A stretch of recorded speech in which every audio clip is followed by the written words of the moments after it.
course, everybody's working toward the same goal, but there's kind of some devil in the details around, you know, if if sales is going after big, is whale hunting, um, and marketing's focused on inbound strategy that's not aligned with the target account approach that sales is doing. Like, inbound's great, but what are we bringing inbound, and does it align with what we're trying, and maybe the inbound is actually the better approach because of the product, but in the market that they're in, but sales is doing something different, right? So it's an extreme example, but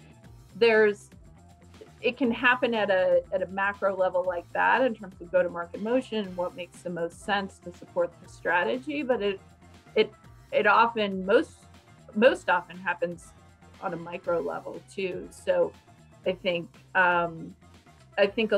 alignment breeds acceleration, and in the big strategic areas and the executional operational aspects downstream, like if all of these things aren't hanging together and interconnected, then you're just wasting capital, you're wasting time, you're generating demand with the wrong customers, your sales process will be slowed down, and ultimately it can also affect downstream in terms of the stickiness and the loyalty of your customers too. So we spent a lot of time, and I think I did as an operator, but I certainly had my blind spots, and we spend a lot of time with our companies making sure it is truly interconnected and it's all hanging together. So there's some shifts like that that's interesting to me when you start to talk about blending sales and marketing.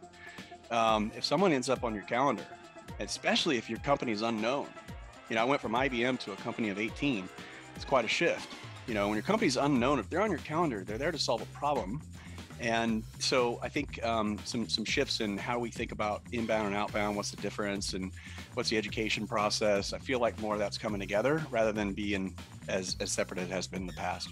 What are our levers for growth? And this comes to the diversification piece that I mentioned earlier, and that is related to the challenge. If you can grow as a single product selling into one or two markets, and diversification might be adding another one or two markets. Are those markets industries? Does your product serve them? Do you need to tailor the product to support them? Or is it just tailoring the positioning to support them?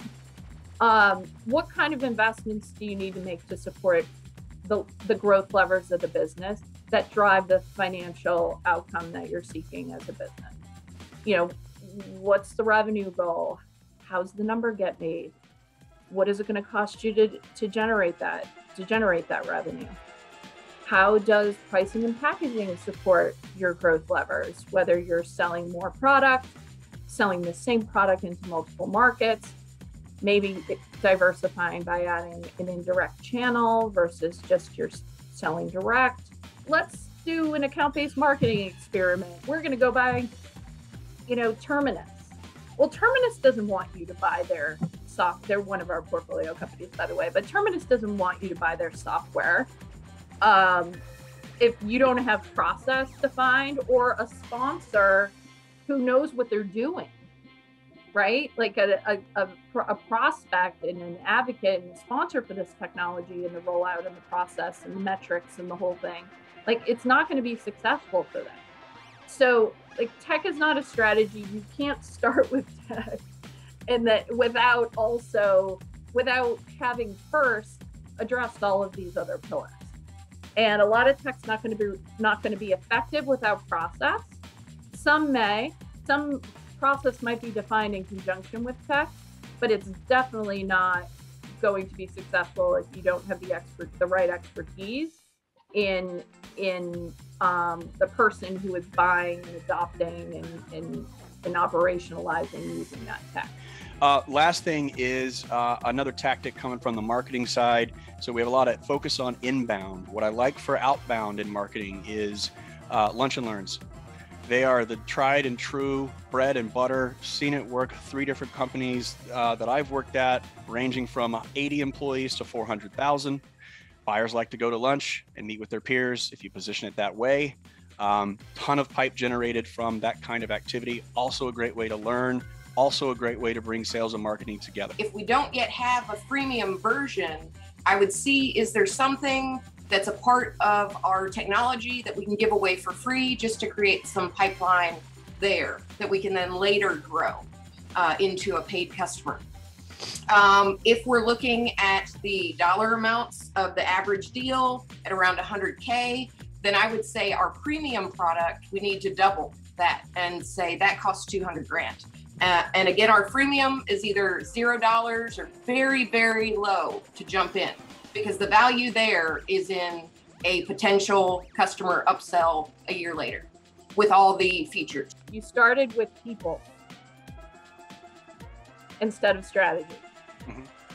And then I found myself saying, okay, how is this agile sales? Once you got the strategy around having a complementary product, and also, so you're diversifying in 2 ways. You want to develop a channel, and you are finding a complementary product, right?